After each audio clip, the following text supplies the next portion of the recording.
মানুষকে জীবনে দুবার ভিক্ষে করতে হয়, একবার মেয়ের বিয়ের সময়, আরেকবার বাবা মায়ের শ্রাদ্ধের সময়। যে ব্যক্তির টাকা পয়সা রয়েছে সেও কি ভিক্ষা করবে? সকলকে তিনি ভিখারি বানাচ্ছে। আর মেয়ের বিয়ের জন্য কি ভিক্ষা করতে হয় আপনাদেরকে? না আপনারা মানুষের কাছে 2000 5000 আপনারা ধার নেন? ধার চাওয়াকে যদি ভিখারি বলে, তাহলে এই দুনিয়ায় যারা লোন নিচ্ছে তারা সকলেই ভিখারি, তাই তো এনার কথা অনুযায়ী। কিন্তু এখানে আমি যে পয়েন্ট আপনাদেরকে তুলে দেবো সেটা হচ্ছে এই জায়গায় যে মেয়েদের বিয়ের জন্য ভিক্ষা করতে হয় উনি বলছেন।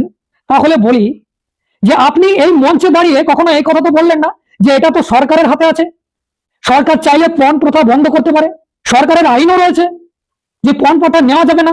তাহলে আপনি কেন মঞ্চে দাঁড়িয়ে এই কথাগুলো বলছেন না? অথচ আপনি বলছেন যে ভিক্ষা করতে হয় মেয়ের বিয়ের সময়। কেন ভিক্ষা করতে হবে? পণ প্রথা উড়িয়ে দিলেই হয়, পণ প্রথা বন্ধ করে দিলেই হয়। আপনার তো এইগুলো সমাজ সচেতনমূলক কথা বলবেন না, কিন্তু কি করে পকেটটা মোটা করতে হয় সেটা ভালো করে জানেন, সেটা বলবেন।